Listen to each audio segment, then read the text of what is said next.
Welcome back to FHL Community Episodes. We've been talking about the Beatitudes, but we would like to take a quick break from that to refresh our mind. You know, why are we talking about the Beatitudes? What is a missional food pantry? And I know in the past episodes, I was able to share with you the mission and the vision of Faith, Hope, and Love, but this is just like a quick reviewer. And for those of you who would like to learn more or maybe to share the vision of Faith, Hope, and Love to your friends or maybe to your pastor, to your leaders, if you're a minister, if you want to learn more, then this is a good thing to understand. In just a few minutes, you can actually present what and who Faith, Hope, and Love is to your minister, to your pastor, or to your leader. So the answer to alleviating food insecurity, I know that might be a little pragmatic, but we will discuss that a little bit more later. But I'd like to talk more about, at this point, is about us. So in 2005, Faith, Hope, and Love was accidentally, for me, in my perspective, was accidentally formed as a nonprofit organization. We did a one-time outreach, and at that time we haven't coined the phrase mission trip in your own backyard. That was the following year. But anyway, that's the content of it, and the context is empowering the churches to understand the needs of the community, and then also, once they find the needs, find the resources, and once they find the resources, create projects, opportunities so that the volunteers can plug in. And that's what happened. 7 churches came together in 2005, and my intention was just for one outreach, and that will be it. But by November of that year, the pastors started calling me, and they said, "Hey, you know what we're going to do next year?" And I said, "You guys do it because this is my vision, just one time." But they want me to lead this project or program, if you would. And I said we need to form a nonprofit because of many waivers, many legal things that we may come across. So we formed Faith, Hope, and Love Community in 2005, and we're effective 2005. And so that's what happened. Mission trip in your own backyard. It became a tradition here in Indiana, and even the governor proclaimed for the entire state of Indiana for several years that the last full week of July is a week of mission trip in your own backyard. Then by 2009, I started asking the Lord.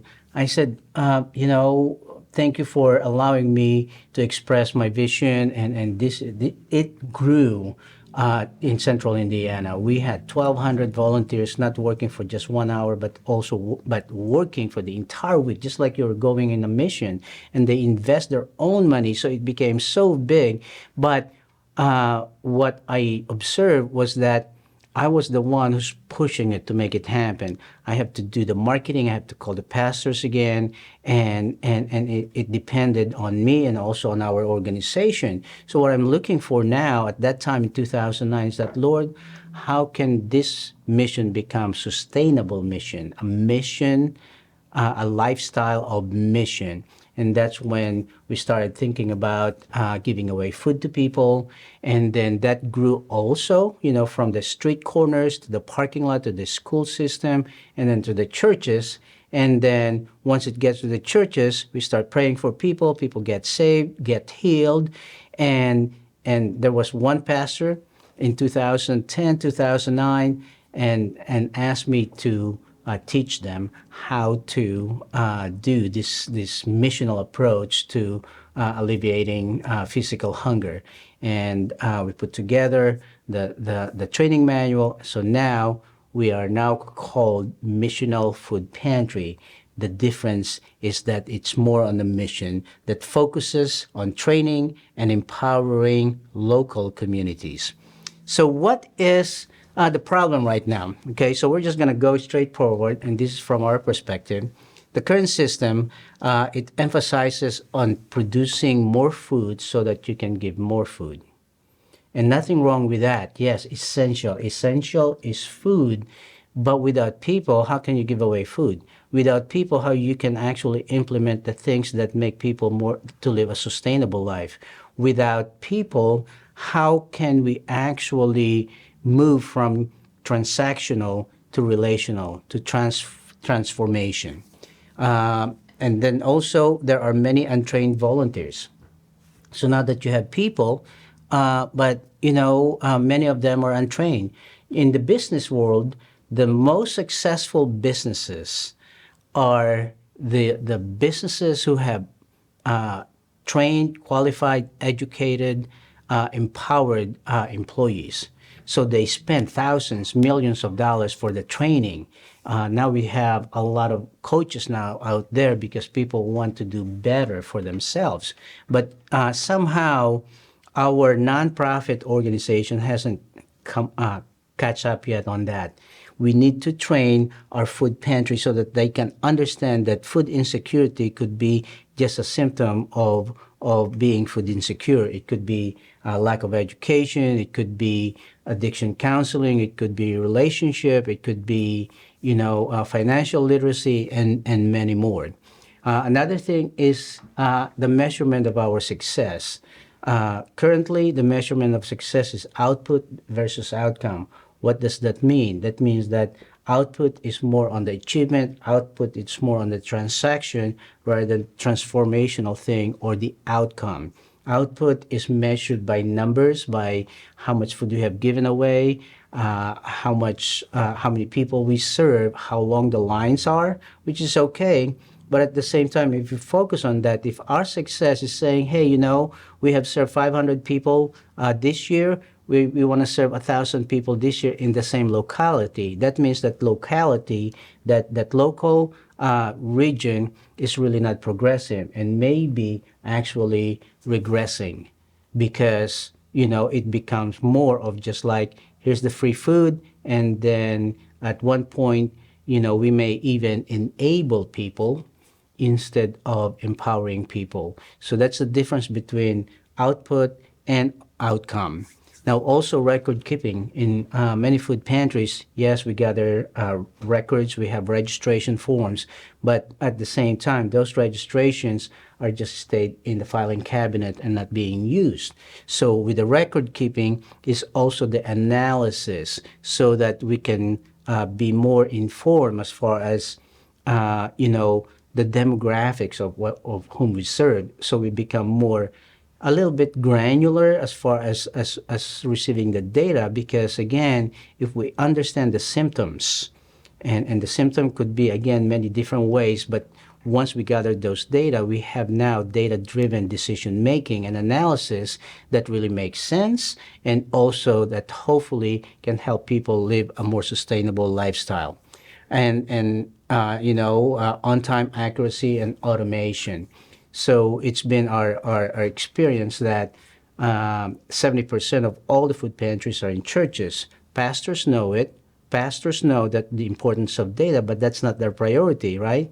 Their priority is to preach the gospel and to do the other functions of a church.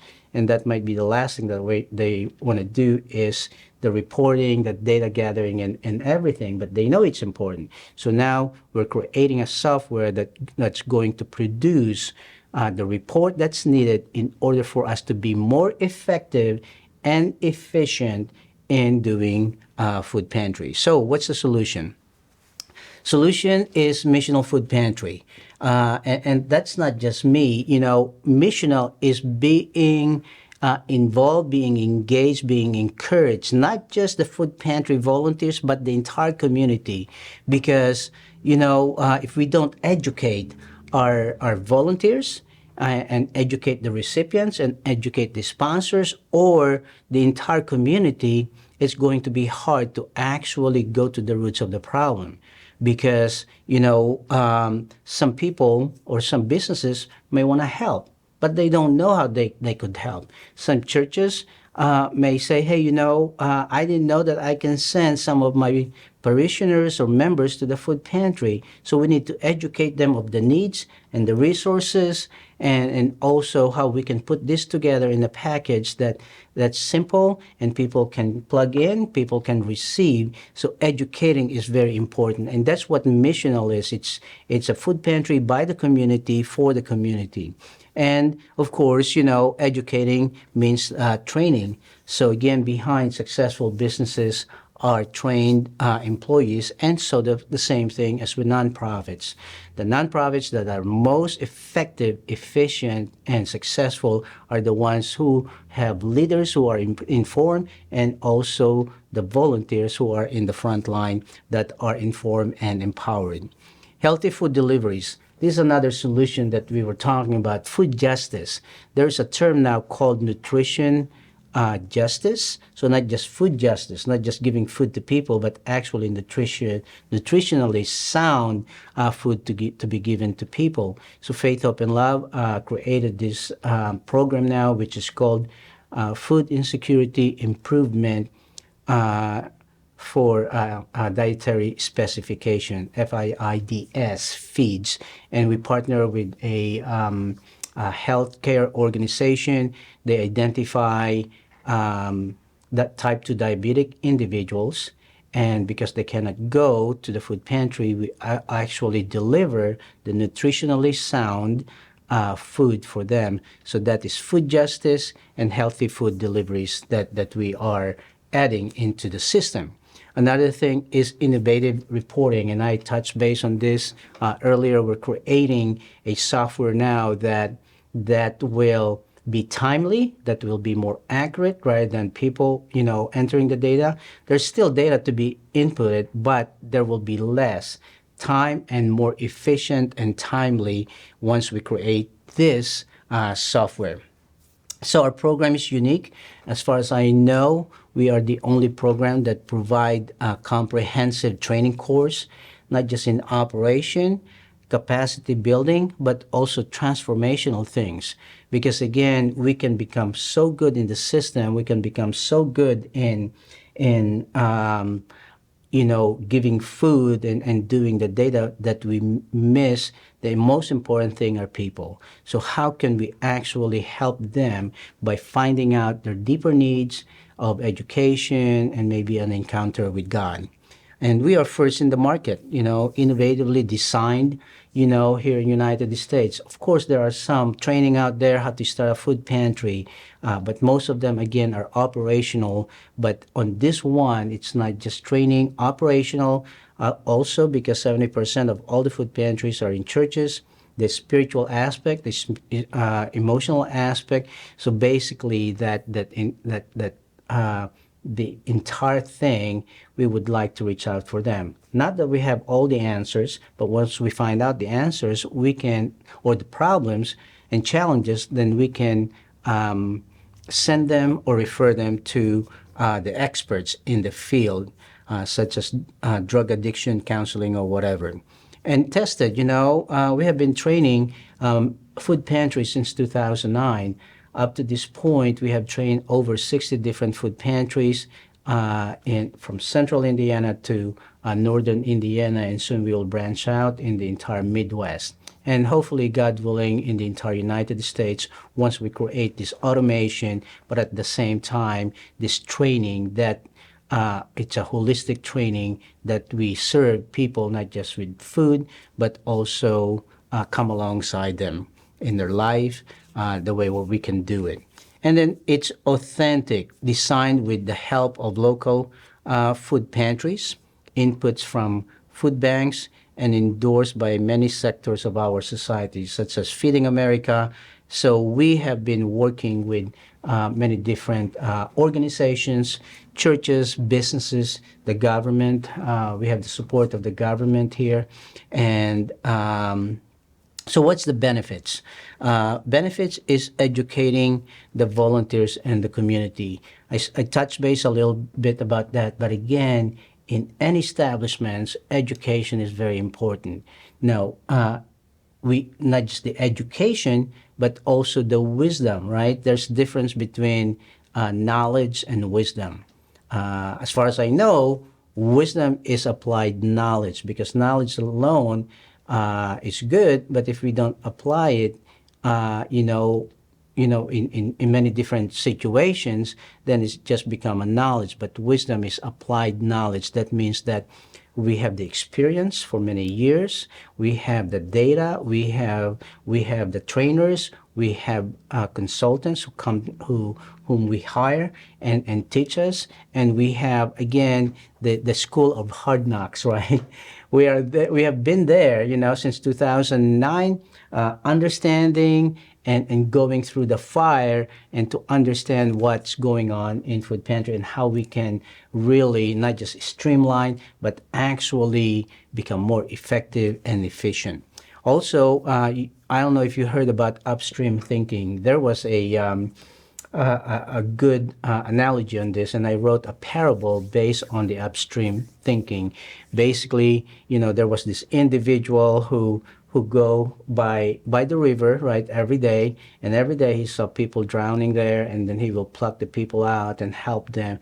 But as the days go by and the weeks go by, he saw the same people dropping in the river over and over again, and he has to rescue them over and over again. So he thought, hey, why not just go upstream and see really where they're falling and why they're falling?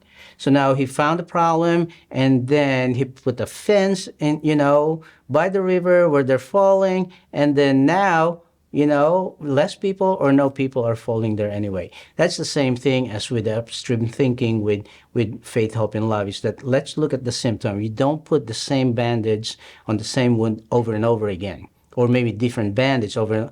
Eventually, that could be infectious. And you know what? That's what unintentionally what's happening in our society, is that we intend, this kindness, no question asked, no accountability, actually create enablement to people instead of empowerment. Hey, Jesus talked about empowerment, and also kindness help the poor. But Jesus only fed twice the multitude. That's because he wants to change the condition of their heart. He wants to change them to be more sustainable rather than following Jesus wherever he go, because their bellies are empty. So that's the upstream thinking. That's on our website, that parable, the whole parable of it. And you can go to fhlcommunity.org, and then you can just scroll down, put on the magnifying glass, and then type River of Hunger. There's another thing there. There's the part 2 of River of Hunger, part 2 that we wrote, and then there's the third one, the hope, the River Hope, or whatever. So you can take a look at that. So again, the program benefits is transformative because we work with everyone. Now, this is a market overview that I'd like to show you. It's not all of it. It's not exhaustive, but the overview about poverty and hunger. A family's financial stability drives how survival decisions are made. What do I mean by that? That, people who are food insecure, it's also connected to the economic stability, the financial stability of individuals. 25% of the people who are food insecure are children. These are the future of our nation, of our cities, and yet 25% of them are hungry. And when you're hungry, it's hard to learn, and you do some desperate things because you're desperate. So that is very disturbing, because we are the number one progressive country in the world, and yet 25% of the children are food insecure. And here in Indiana, 1 million Hoosiers are food insecure. Can you imagine that? 1 million people are food insecure. Now, food insecurity is not just like starving and growling stomach. Could be eating maybe junk food or high fat or sugar just to quench the hunger in our stomach. Now, another statistics here that I'd like to show you are the older adults who are food insecure are more likely to have chronic health condition.